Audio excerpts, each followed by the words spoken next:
Hold on. We're getting ready to start in a few moments, so here we go.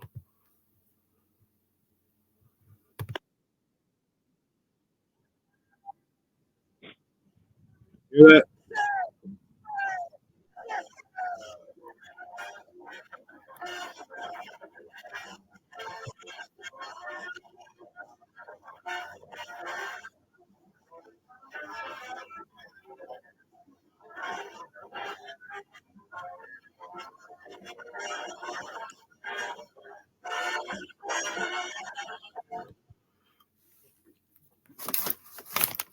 Put this on. Okay, that is you hear that background, the foghorn. That's now time for 49ers Radio, Niners 49 podcast, audio cast. We're here with my Behind Enemy Lines segment. He's a beat guy reporter for Big Sky Sports Talk for does the Arizona Cardinals. Dave Murphy, how you doing? I'm doing good, buddy. Doing good. It's always good to be on your show and talk a little football. Oh, great! Yeah, it's now we're at that midway point, mid-December. This is the hmm now this is the peak of the holiday season, the shopping season. We're only 2 weeks, or actually, no, we're only 10 days away from Christmas, and we're at the peak of the holiday Yeah. season. As getting, we're It's a only, busy time. I believe, we're only only 2 weeks left of 2023. And on right now, the 49ers getting ready to take on the Arizona Cardinals. That's going to be the be this Sunday. The kickoff time will be at 1:05 p.m. Pacific Standard Time, and it'll be 2:05 Mountain Time in Arizona. The Arizona Phoenix, state of Arizona does not. I repeat, they do not remove. They do not change their clocks. They're still in their regular time. So in the Phoenix area, they're 1 hour ahead of us, though. So it's a 1:05 p.m. kickoff.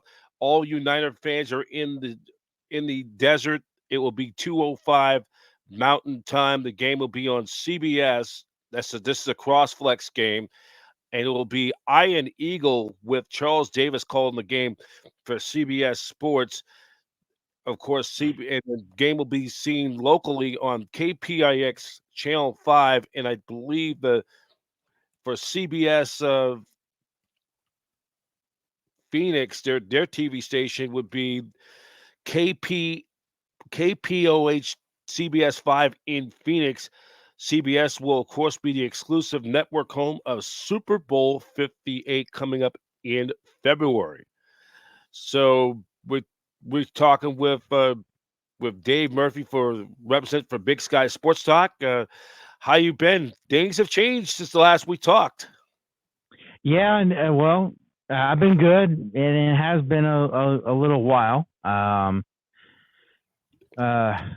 3-10 is the record, and so it's you are what you they say your record You is, are, right? yeah, yeah. Yeah. Bill, by the great Hall So of Fame, great legend Bill Parcells, and a lot yeah, has changed since Josh Dobbs got traded to the Minnesota Vikings to replace sure. the injured Cousins, who blew out his Achilles nearly a week after hmm them beating the 49ers on Monday Night Football, and now Kyler Murray is back for the Cardinals down in the desert. Yep. They're 3-10.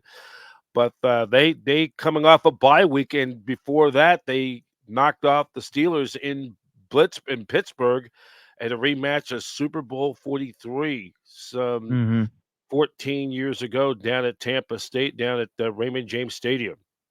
Yep. Yeah, it was a good win. A very gritty win. A couple of weather and rain delays. So, for well over an hour, I do believe both delays. There was two delays, if I remember correctly, and that they pulled it out, and running game was going pretty good. That's the best time to run it when the ball is slick. Got to be able to run it, and they did, and beat a solid Steelers team that every year they are always, since Tomlin's been there, never above or never below Under, under, 500, under, always under above five. That's 500. right. Right. I Yep. mean, right So, now we're gonna be when we have a chance. We're also gonna do both conferences update on the playoff picture in the yep. standings or the position. The Niners right now sit at the number one spot overall in the NFC. By the way, the Niners with a win on Sunday over the Cardinals could clinch the NFC West. So a lot's in stake on the line for San Francisco. They want to get this thing wrapped up. The guarantee, of course, they're going to be guaranteeing themselves of hosting at least one playoff game and at the very least be up for the number two seed. But you want to win this game to maintain that top spot because they own both tiebreakers over both Philadelphia and Dallas. Whoever the winner comes out of the NFC East, if the Niners could Mm. just win out. Yeah. No, they are in control of their own destiny, absolutely. And if you can get it taken care of this Sunday, and I'm hoping they don't, but if you're a 49er fan, you want to get it taken care of right now.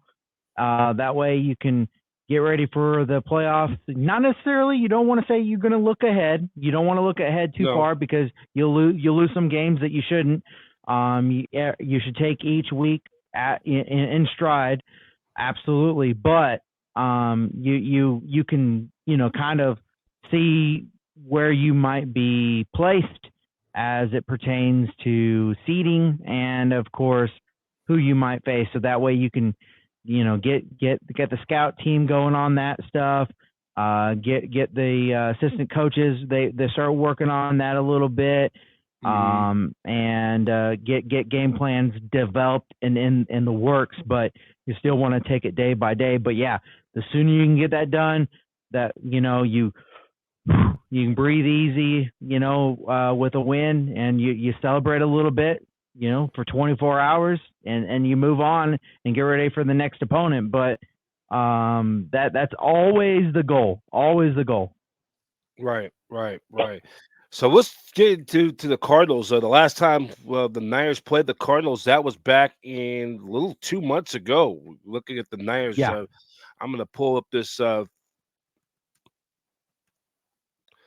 gonna pull this up. I should have been more prepared, but the Niners end up winning that first matchup out at the Levi Stadium back in October, and they end up winning that contest. And this is when Murray was not even suited up because he was still on the pup list, rehabbing from that Correct. knee injury. And Yep. looking at it, looking at it, I'm just waiting for this thing to download. Oh, It that's all just is right. taking a little bit. Let's see if I can help Yes. help you out because Here we go. I I had it got I pulled got up. it. I got it. The 10-1, Yep. a loss, 35-16 your That was way. So 35. The Niners won that game 35-16. yep, And then they after that they beat Dallas in 2 weeks, and then a week later they went on a 3-game losing streak right before their bye week, and then they've won 5 in a row since that streak, since that 3 games slump.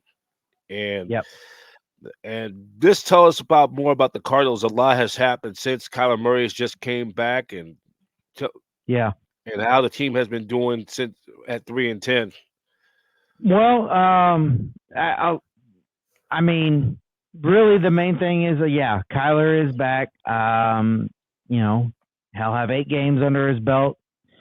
Bye week came at a pretty solid time, a late time. There's some guys that are injured that will come back. Marquise Brown being one of those that is questionable. I think he'll be a game time decision. I think he'll go, me personally, but and then obviously, no Zach Ertz. Trey Zach McBride has Ertz stepped up. getting well, yeah. I mean, if you're Niner fans, you caught a break. There was some rumors that the 49ers were trying to pick him up off the off the waivers. There Yeah, was some little speculation, but I think they kind of been kind of playing it down low, called off for now. We'll Yeah. see what happens if they. But the Niners, they just picked up Jason Verrett coming back. He tore his ACL last year, I think, late in the fourth quarter against the Carolina Panthers, and that's how his stock went down. And just to add some of that depth, so they yeah they and then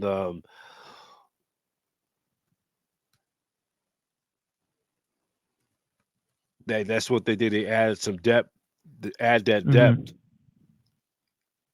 and then I'm hearing from speculation on the injury front. I think Eric Armstead and I think Hargraves will probably are not going to are probably going to sit this one out on Sunday. Then they got the depth, because and then they end up getting Chase Young from Washington at the deadline, and you know So I think you sit those two, Hargraves and Armstead, out for this one.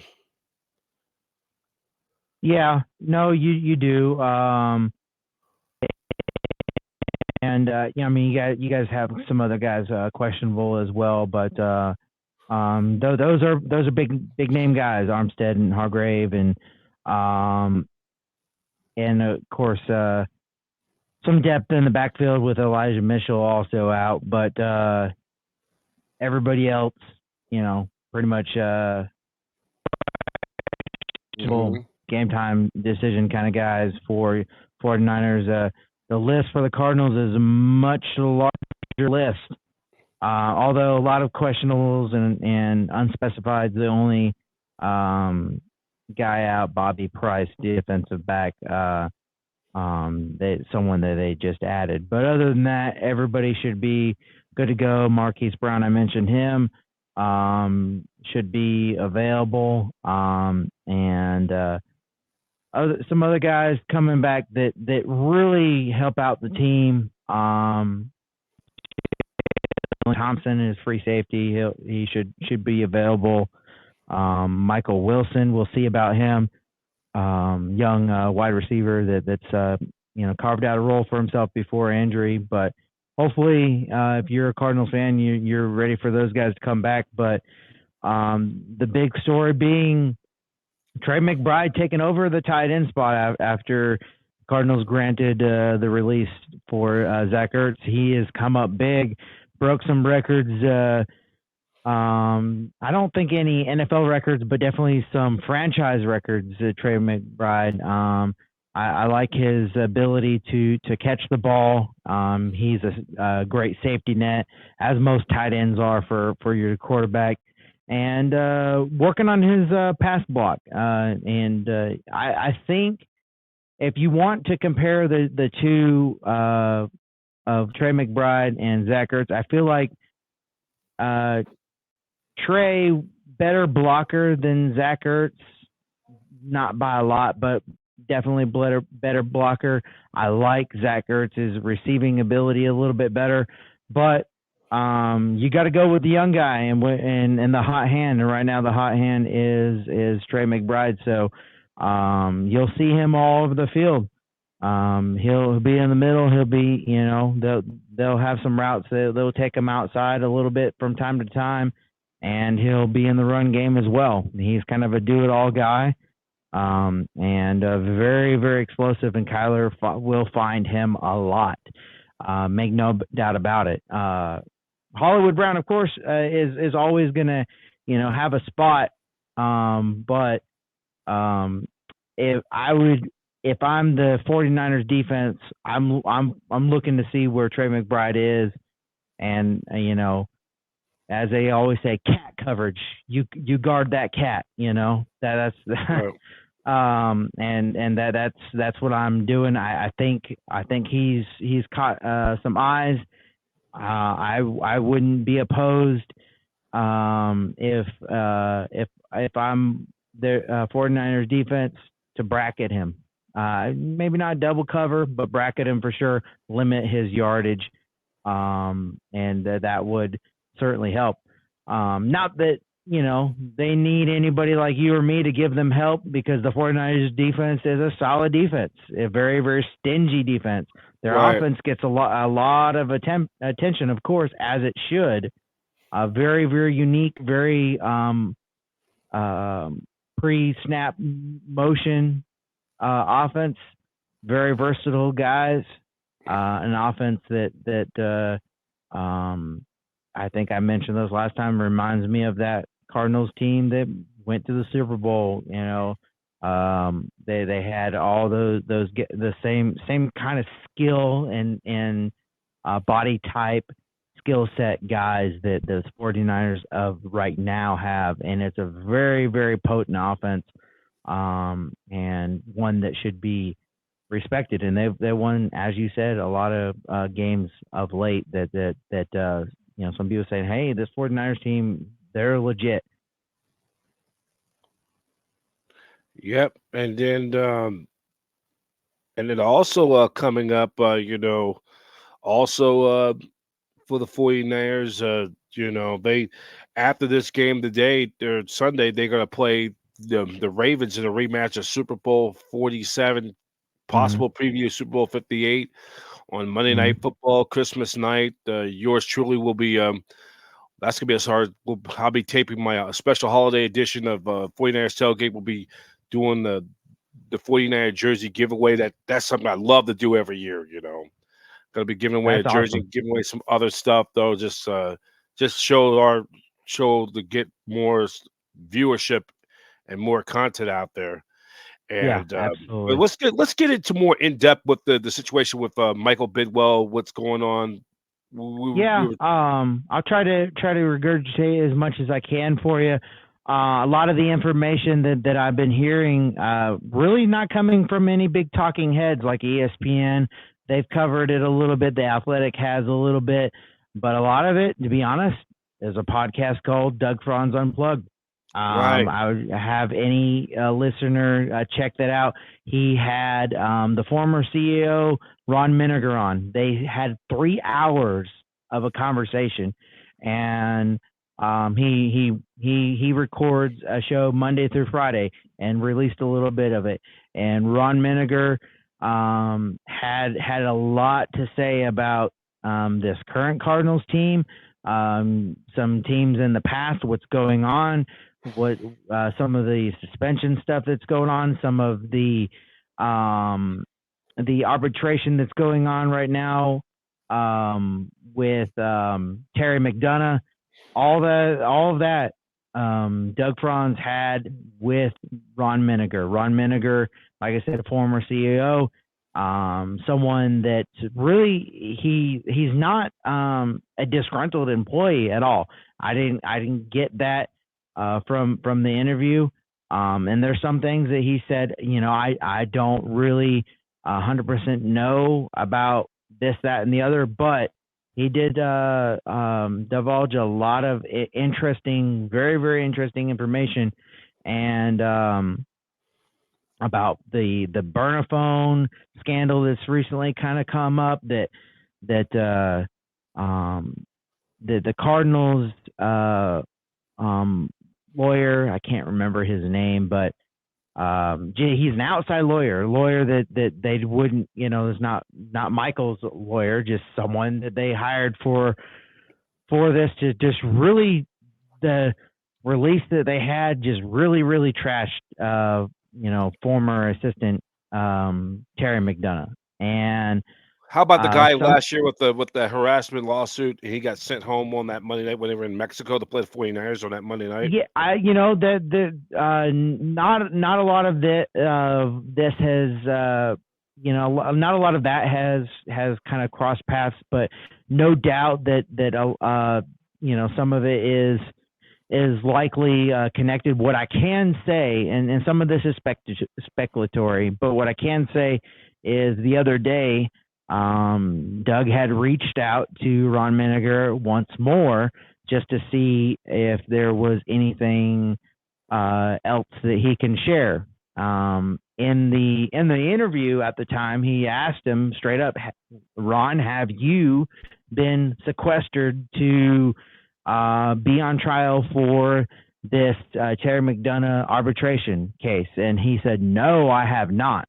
Well, when Doug asked him a couple of days ago, he said, well, Doug, I can't really speak about it right now. So if you want to speculate, you can speculate and say they recently brought Ron Minegar up to the stand, so to speak. And I wouldn't quite call it a gag order per se, but what I will say is anytime that you can't speak on a issue, it's not necessarily that you can't, it's that really you shouldn't, because you don't want to ruin anything that that was said in that trial. And I have a feeling that that's kind of what is going on now. The defamation should be wrapped up, from what I understand, and I have no idea what's going to happen. But it does not look good for the Cardinals and Michael Bidwill. I don't think it's going to be a, hey, we're going to take the team from you kind of situation, like a Snyder issue. I think, or Jerry Richardson. Well, Jerry Richardson. I don't think he'll lose the team. I don't think it's anything that like that. But what I would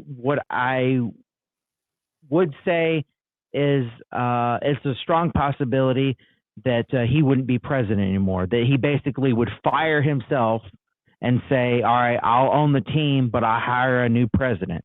And that's, if I am Michael Bidwill, that's what I'm doing. And if I'm the Bidwill family, if I'm Nicole, his sister, and talking about this, I'm saying, you know what, Michael, you need to step down from president and put this to rest, because it's not making us look good at all. And that's what I would do. I don't know if he will. I like everything about the. I like the. Let's see how to say. You try to separate the owner Michael Bidwill and the person Michael Bidwill. I think the person of Michael Bidwill, from what I understand, is he's a good guy, very charitable inside the community. He's done a lot for the state of Arizona, has done a lot for the Arizona Cardinals, and brought the Cardinals to a lot of new heights. However, so some of the person of Michael Bidwill that you can count against him is part of the owner, Michael Bidwill, the hat he wore, or wears rather, because it nothing, not like misogynistic, but there was, one story that I remember hearing from Ron Minegar is that there was a situation with a young lady that had to they were, let's see, was it jury duty or something like that, and she didn't know how. She was an employee of the Cardinals. Not really high ranking, just just worked for the Cardinals, and she was wondering about paid leave for jury duty, and they basically said, well, that's a Michael question, and it just got way blown out of proportion. If I remember correctly, and then again, this is me regurgitating information from another podcast, but Ron Minegar remembers, he said, next thing I hear is Michael's helicopter land and him, storming the building, upset and really frustrated, and left the woman in tears. And just, I heard something about that. Yeah. So it's stuff like that, it's not like I said, not the level of Snyder or Richardson at all. But just, there's just some things that he needs to change. And it's just the workplace culture isn't like it should be, and it needs to improve. And I think the only way it will do that is if either he steps down as president and really allow someone to handle a lot of the day to day. He writes the checks and Right. does the business stuff and leaves someone else with the football operations, from the front office on down, the workplace culture. Let someone else do that. That is in his best interest. And if the Cardinals should be successful, that's what needs to happen. There's been issues with facilities. There's been issues with other different things that and a lot of this is public information. That the anonymous surveys from player surveys that rank all 31 teams, and for the Cardinals it was they were the bottom tier for facilities, bottom tier for food, other different things. In fact, the only team that was charging players to take food from the cafeteria home. We can question all we want to, should billionaires be paying dinner for millionaires, whether that's right or wrong. But if 30 other teams are doing it and say, hey, this is what we feel is best for our players, that they get the meal from our cooks, from our kitchen, and take it home with them to eat, but you're the only team that's not doing that, that's charging the players, then there's something wrong there. And there's so many different stories, but those are just a few that have that need to change, and a lot of it is just the workplace culture. A lot of it goes on that. Right. Right. Right. So, but yeah, if it's some pretty deep stuff, pretty alarming stuff, and I don't know what's going to happen, but a lot of it, Steve Wilkes involved a little bit, a lot of against him, especially there was the one and done year that we had with him, and he goes to Carolina and is very, very successful. And so it's even from there's stories and reports that he wanted Josh Allen or really just anybody else but Josh Rosen, and Michael's like, no, we're going to draft Josh Rosen. So Right. just really just really took the knees out from Steve Wilkes. Now, based on the results, should Steve Wilkes have been fired? I could say yes, but I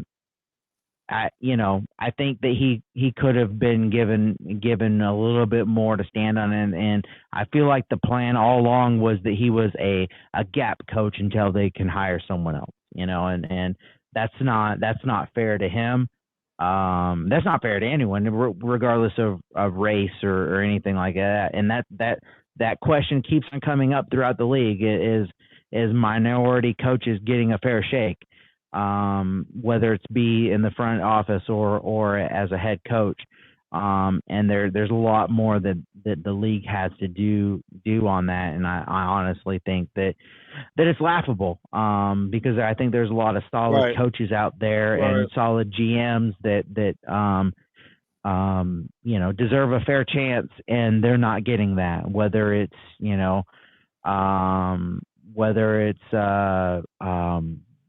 Brian Flores, whether it's Steve Wilkes. So there's a lot that needs to happen. Speaking of Steve Wilkes, there was a conversation before Ron Miniger. Doug did talk to Terry McDonough, and Right. he did talk to him, and he did. Terry did say that when I give my testimony, there's going to be a lot that comes out about it, and I fear for Michael Bidwill. He said, but if Steve Wilkes gives his testimony, um, there's gonna, Wow, there's gonna be a this is a hot lot hot of alarming mess. stuff. A Yeah, lot of hot it's a mess. mess. It's a It's it's a mess. messy. It's messy. Messy. I know what you're talking about, and I know, and it puts this into my personal perspective because Yeah. I was a team roving reporter for USF Duns baseball for 24 years and did some play by play on the side. Did some games while they were on the road when I was with the team. Last year there was an incident actually happened around this time 2 years ago where they were getting ready for they were having fall practice. Of course, the two previous years, 2020, because it was canceled. The rest of the 2020 spring sports was canceled, and then all of 2021 was going to be restrictions, COVID restrictions. So I could have no access on the field for that entire year. And then, 2021, 22, just 2 years ago, they lifted restrictions and all that. So what happened was, this is in a perspective not to get on track. We had an incident where um, this former assistant coach did a inappropriate skit where he flashed his flashed. He pulled his pants down and flashes his thing, and it was very inappropriate. And one of the players went to the Title IX and filed a complaint, and it was eventually the assistant coach was fired, was terminated for what he did, and then fast forward. We're getting ready to play Fresno State for our non-conference game, midweek game. He comes onto the field unannounced when he really shouldn't have even been there. Our head coach ended up running him out of there. So then, I think it was like a week or so later, a few days later, the team's in Arizona State taking on Arizona State. Um, he, the head coach, calls me up in the morning, told me that he was fired, and it was very painful, David. Very emotional time.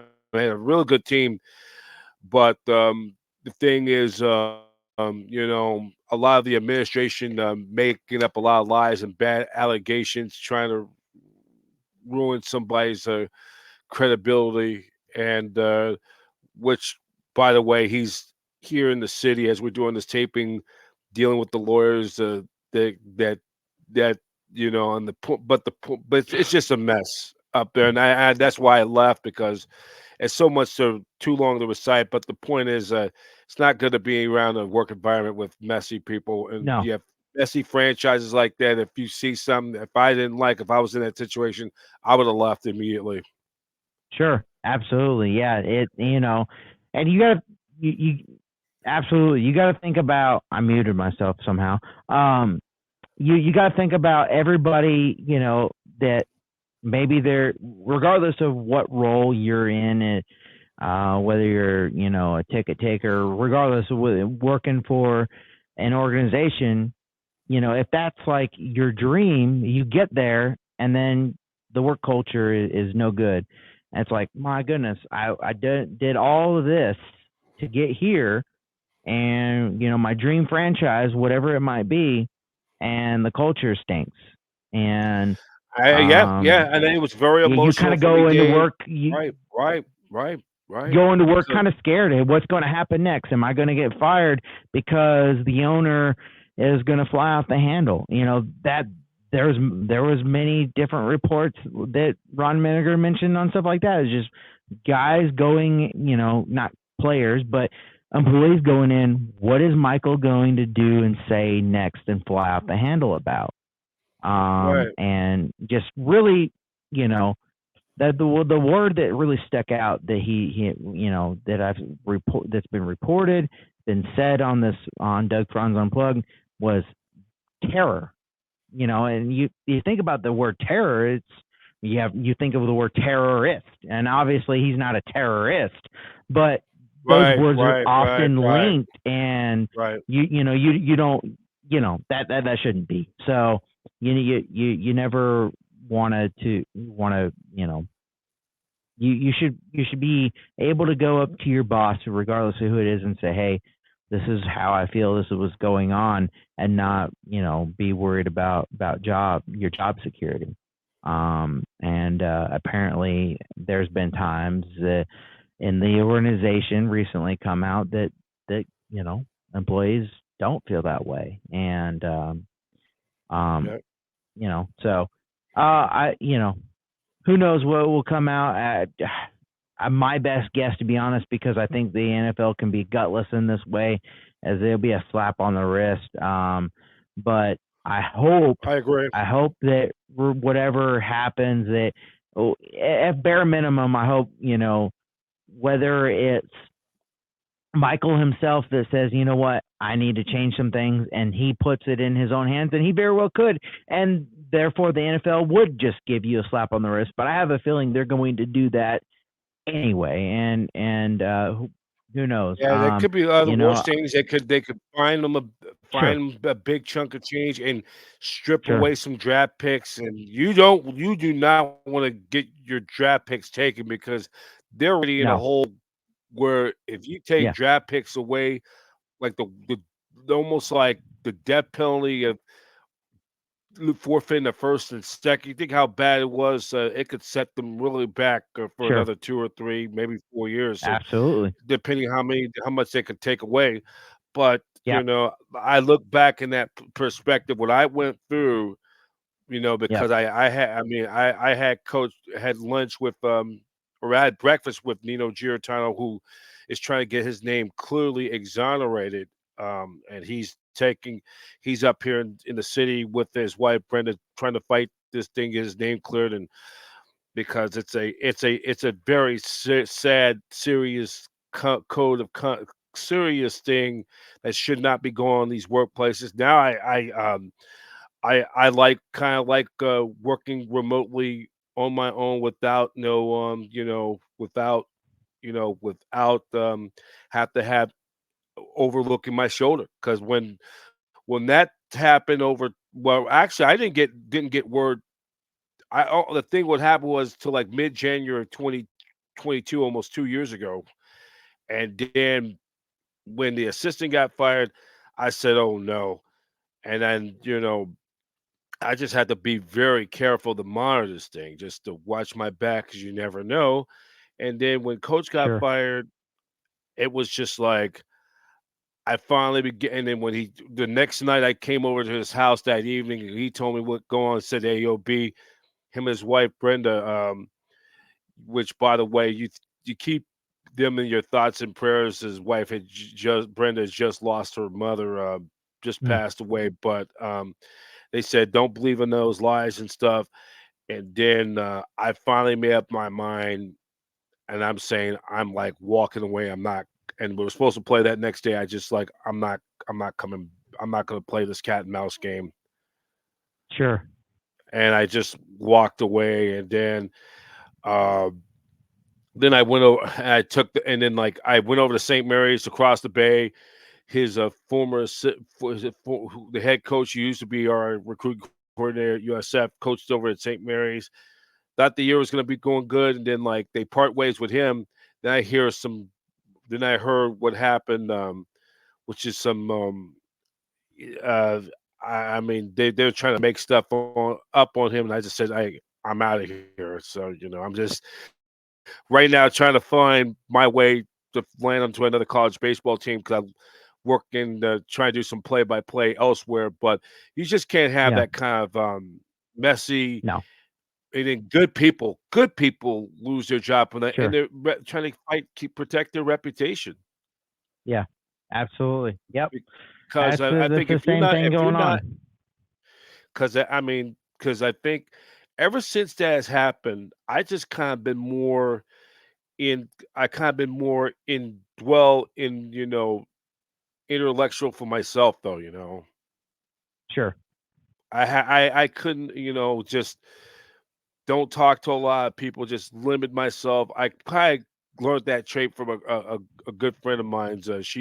We're both the same age, and we're both in our mid 40s, and we share a lot of common value things, and but it was just I had to just, I just kind of like working remotely, like doing this for YouTube, try to get some revenue money, working on that, and get that roadcaster. Of course, that's the one of the goals. So I can get them to do more with that, and Yeah, just and love to be at the ballpark doing play by play for baseball, where I sure. feel much safe. But in these institutions, nowhere is safe these days. You could go up to you could go up there to Mount Everest, and there will always be problems. Oh, absolutely. So Absolutely. you just have to be cautious, and you just can't just like be caught up, or because it was like for me, it was so painful. Emotional, it was like getting caught up in a crossfire. Absolutely. Yep. That's what it is. And I hope the Bidwells, that family, they've owned this franchise since who knows when, going back to the roots of the Yeah. Chicago Cardinals, and they came Yep.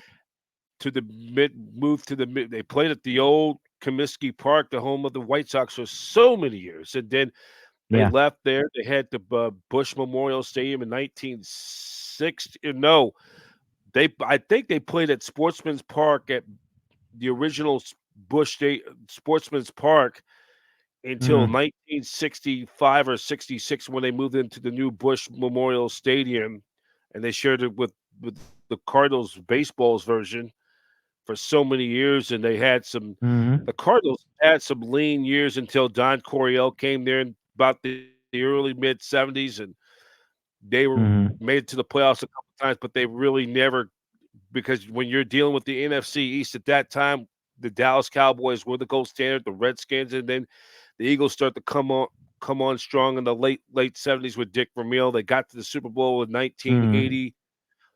Then the Cardinals, they had Jim Hannafin and Neil Lomax. Too bad he had that serious back issue that ended his career too prematurely. And him and Roy Green and O.J. Anderson and Stump Mitchell.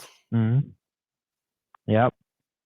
Yeah, no, it's one of the original franchises. So, and they've had them for, almost since the beginning. There might have been a couple years they didn't, but um, like I said, I don't think everything's going on. You should take ownership, but he should definitely be asked or volunteer to step down as president, and therefore hire someone else. And if he does, I guarantee there will be a lot of change. I think it will. I think not just the workplace it will affect everything. It will be a domino effect, and I think the Cardinals will be a lot better. I really like Jonathan Gannon and I really like Monty Austin for it. So they fix some of the front office stuff.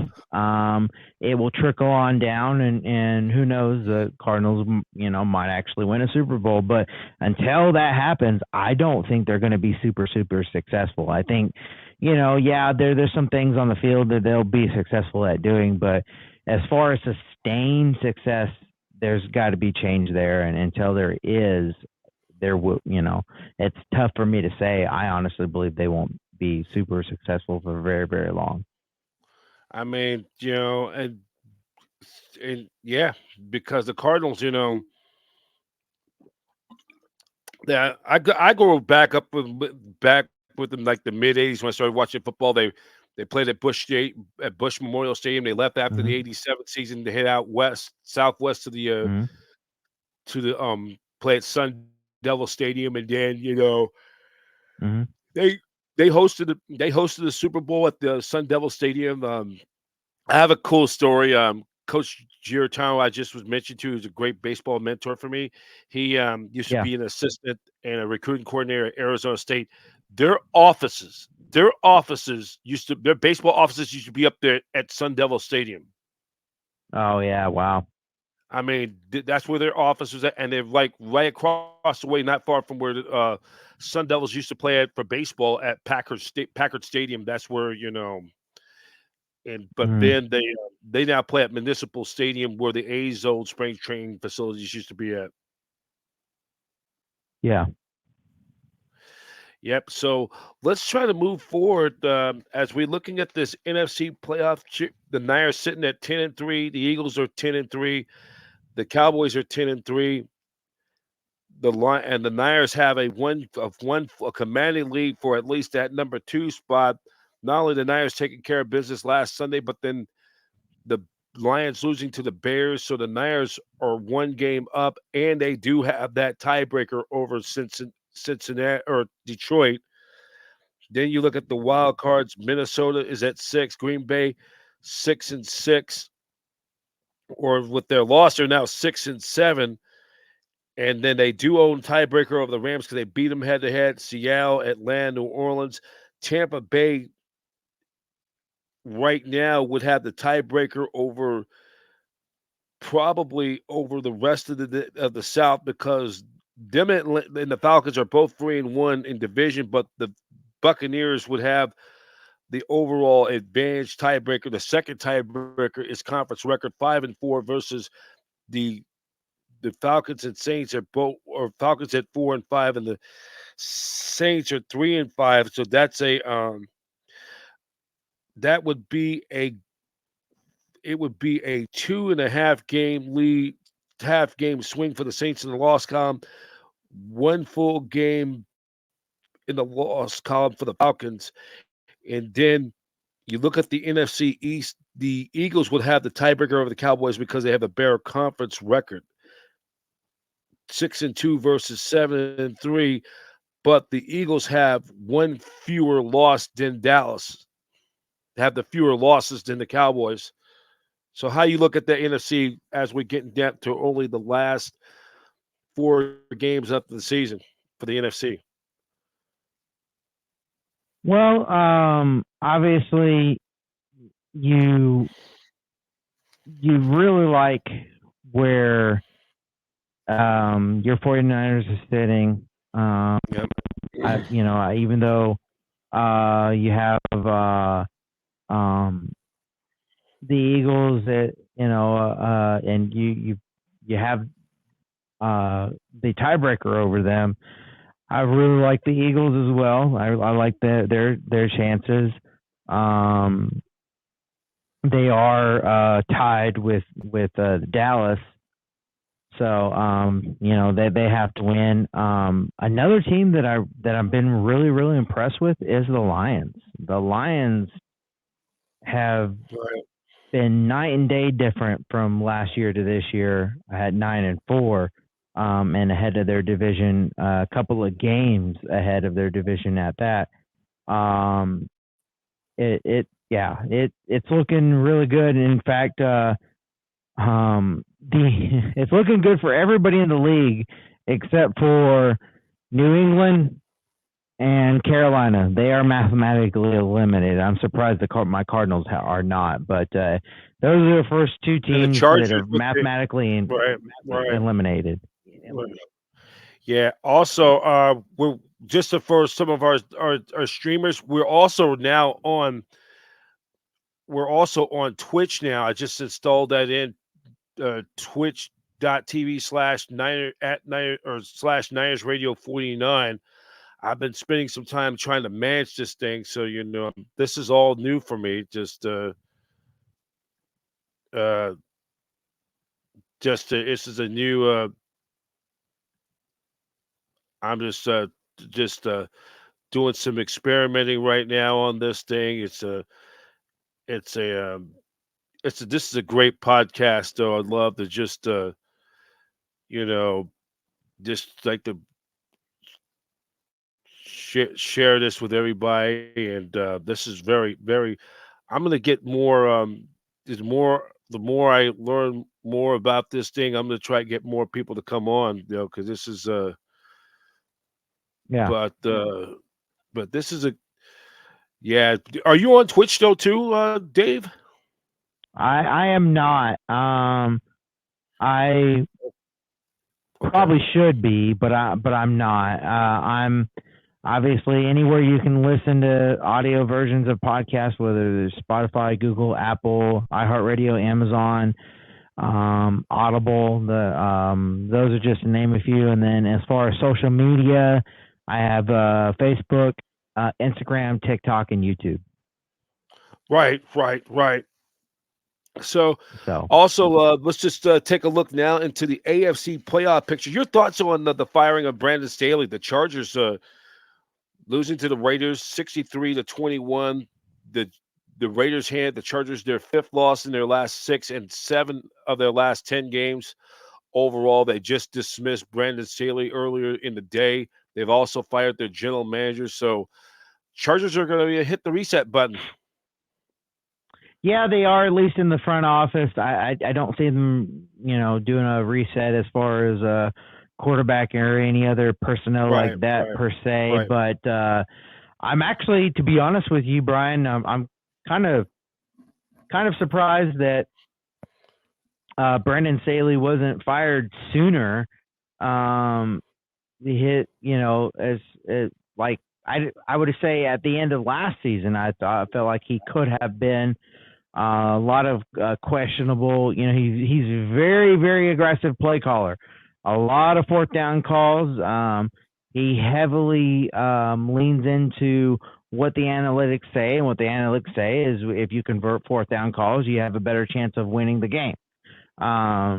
However, analytics doesn't tell you how the game is going, and what's going on actually on the field. And so he being so aggressive, a lot of fans and others felt like that maybe he should have been let go sooner. But hey, you got to give it to him for sticking by how he is. That's how he's always been as a play caller. Is ultra aggressive, going for it on fourth down, regardless of field position. So I'm not surprised at all that he got fired. And hopefully, for him, he'll find another job, I would assume. But you only get so many cracks at head coach Right, in the NFL. So right. Okay, we we'll gotta see. try to roll it up because I gotta head to this. They got No, this. you're good. Yeah, I'm gonna go head out in a few. So I want to try to get Yeah, before you're it starts fine. getting dark. So we look at the AFC. The Chiefs have just been in a funk. They lost to the They Bills. By have the been way, in a the funk. Bills in a must-win game. Their lead in the AFC West is down to one game. Denver Broncos have won 6 of their last 7 games. Your thoughts on the AFC West? Hmm.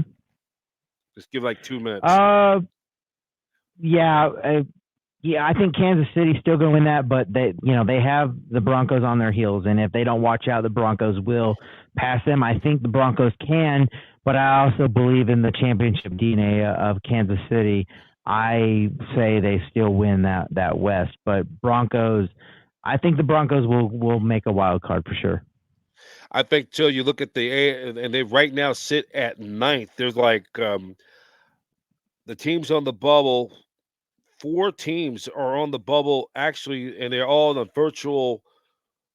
They are in a virtual 6-way tie for sixth, and one team for sure to probably get is going to get that first wild card is the Cleveland Browns. They have a 1-game lead over the Steelers, 1-game lead over both the Steelers and Colts, which they will be playing on Saturday. Then Houston, and then the Texans Hmm. at 4-4. D'Amico Ryans, the former Niners defensive coordinator, he's going to get some votes for Coach of the Year. The the Texans only 1 game back behind them, in the Texans are only 1 game back in the AFC South. Bengals sit at Hmm. 7-6. Of course, they're without Joe Burrow for the rest of the year. Buffalo's at 7-6. Looking at the AFC North before we or at the South, what your thoughts about the South? Um, you talking about the AFC AFC South. South? South, yes. Yeah. Well, it's they're kind of a mess, aren't they? I feel like the AFC South is. I mean, well, I say they're a mess. I mean, they're a mess because it's hard to see what's really going to happen unless you're Tennessee. But I like Jacksonville. Yeah, There's a take big Jacksonville. tie in the AFC as a whole with Indianapolis. Houston, the Bengals, a lot of 7-6. So when I say it's a mess, it's murky is I guess the best word for it. It's really hard to tell, but I like Jacksonville winning that. Now let's look at the AFC North. The looks like the Ravens are going to win the AFC North. They're 2 up on Yep. the Browns, 3 up on the inconsistent Pittsburgh Steelers, who lost 2 back-to-back games, 2 winnable games. They lose to the Cardinals a couple weeks ago. Then they lose to the Patriots on Thursday night. They're coming off their mini bye. It's a big game for both of these teams. The loser of this game may not make it to the playoffs. And remember, Mike Tomlin has never finished with a losing record. I say he still doesn't finish with a losing record, but I do like the Ravens in there.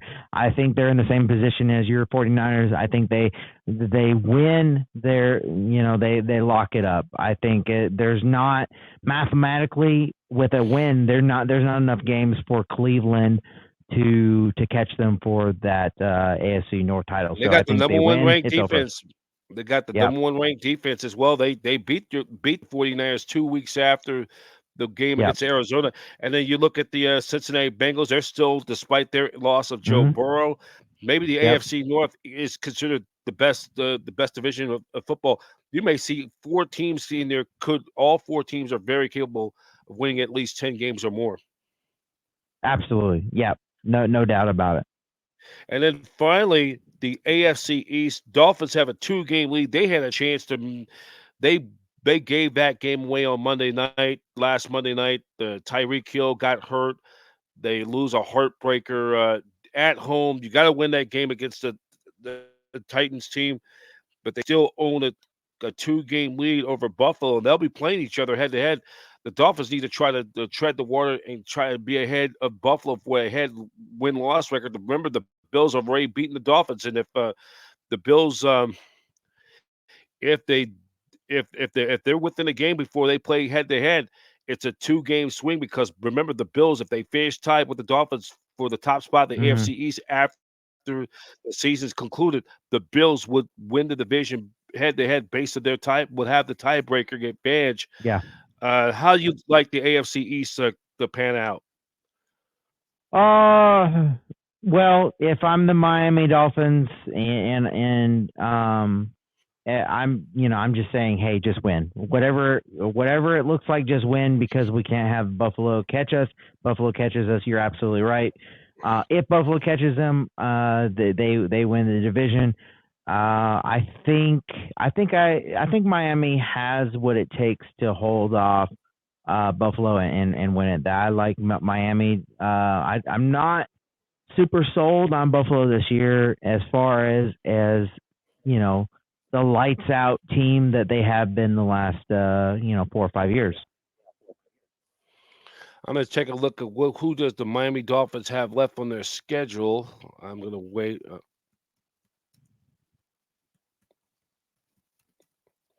On the Dolphins schedule, they only see who they got left. They will play the Baltimore Ravens though too, and that's going to determine who will have Hmm. home field advantage throughout the AFC playoffs. And Yeah, see what they have coming. yeah. They got the Jets, the Cowboys, and the Ravens. I think they'll beat the Jets. A toss up between the Cowboys and you know they might. They'll play them on Christmas Day, and that's going to be the early window for Fox. There are 3 games, including the Niners and the Ravens, which could be the prospect of the potential preview of Super Bowl 58. Of course, the rematch of Super Bowl 47, and which was Hmm. Ray Lewis's final farewell swan song of Super Bowl 47 11 Yep. years ago. Yeah. That I could yeah. I think for the Dolphins, um all their opponents, they're all winnable games. Like I said, I think they're going to beat the Jets. I think they have a great chance to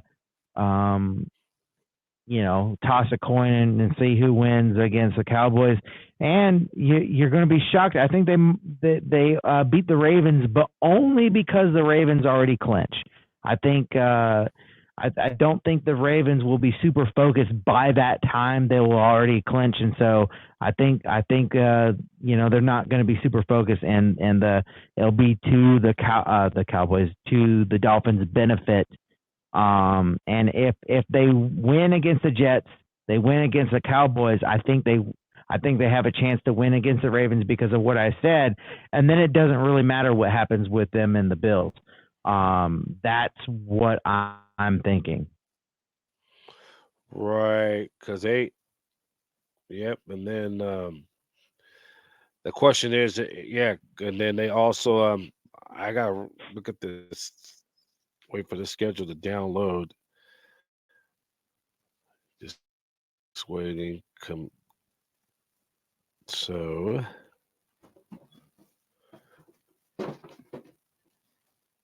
looking at the um,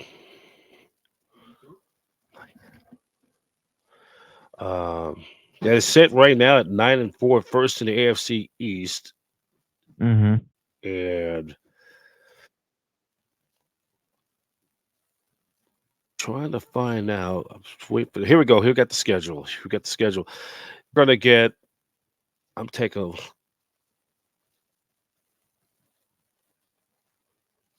Here we go.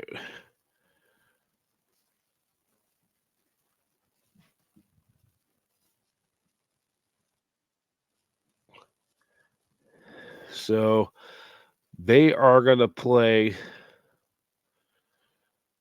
I'm trying to see what's gonna happen. I think it's taking forever to download. So I'm just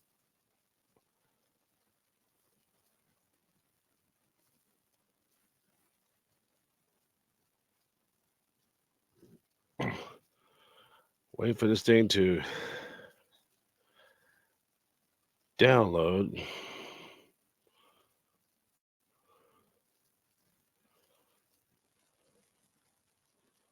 Oh, wrong one.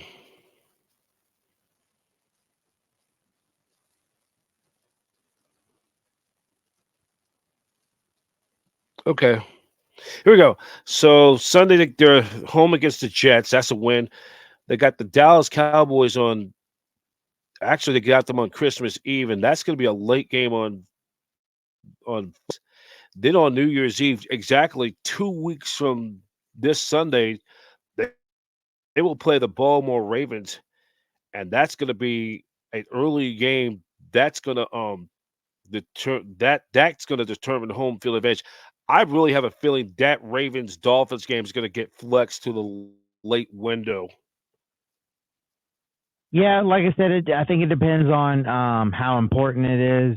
Right now, it's very important, but I think if the Ravens clinch sooner than that game, I don't think it will be as important to the Ravens as it will be to the 49ers or to the Dolphins. Right, Dolphins.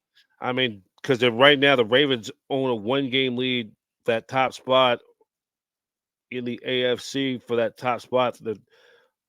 And then after that, then on January 7th they'll wrap it up in their regular season finale against Buffalo. That's going to probably get put into the NBC game. So for yeah, Yeah, or could be flexed into for a Saturday game. So looks like we covered everything. Well, from the nine for what's happening with the Cardinals, with their situation, the mess has been created there. We've also had with the Niners, as they are in great shape. They control their own fate for the top spot. A win over the Cardinals hmm on Sunday, they will clinch the NFC West outright, and yep, it's going to be fun these next few weeks. And David, thank you for coming on again. Um, no like problem. always, you And if you have a chance, you should check out that podcast I did with Brian Mitchell, former Philadelphia Eagles and former Commanders or Redskins Super Bowl champion. He'll be coming on my podcast in 2 weeks. We'll be previewing the Niners and the Commanders, and that's another messy situation. I know they got new ownership, but looks like Ron Rivera is going to be gone after the season concluded. Yeah, more than likely. I mean, it's a tough situation, but yeah, he probably will be. He's gone. All right, Murph. Wish all you and your family very happy holidays. Thank you for coming on, and Happy holidays, Merry Christmas. we'll So thank come you. kick and happy Kwanzaa and happy Hanukkah. Getting ready to, I think, 4 days time we start that the Hanukkah season for all the people I know who are a lot. I know a lot of friends of mine who have their families are Jewish in their background. Absolutely. Yep. Yep. So you have a happy holidays, Merry Christmas, and we'll catch you real soon. We'll probably do some baseball preview in the spring down the road. Though I'll catch Sounds up good. with your podcast, and I'll try to find that podcast with me and Brian Mitchell. But talk to you soon, Okay. though, Murph. Happy holidays. All All right. right, that is Dave Murphy from Sky Sports. And the 49ers will be back in action. They'll be taking on the Arizona Cardinals. That's going to be a regional coverage game. That's a 105 kickoff Pacific Standard Time. That game will be on CBS, the exclusive network home of Super Bowl 58. I am Charles Davis with the call, and it will also be on the U.S. Bank 49ers network as Greg Papa and Tim Ryan with the call, and and we will uh, and we will be on location for this weekend. Also, would like to not remind all United faithful, our new platform we have added is on. We're on Twitch, Niner, twitch.tv/Niners Radio 49. That's gonna be our new platform that we're trying to get out there, get more exposure out there in this world. So just a reminder, again, the 49ers will take on the Arizona Cardinals. They will take on the Arizona Cardinals. It's a 105 kickoff game time. Catch the game on CBS with Ian Eagle and Charles Davis, and then on the Niners radio network, US Bank Network, KBR 680 104.5 with Greg Papa and Tim Ryan. And for all the latest news of the 49ers, please go to 49ers.com. Check us out on youtube.com/at Niners Radio 49. And we'd like to thank for all of you for watching this another edition of Behind Enemy Lines. My special guest with Murphy from Arizona or from Sky Sports. He's a reporter for the Arizona Cardinals. Thank you for watching, everybody. I'm Brian Professor B. Davis, and so long. Thank you for watching this another edition of 49ers podcast on Niners Radio 49.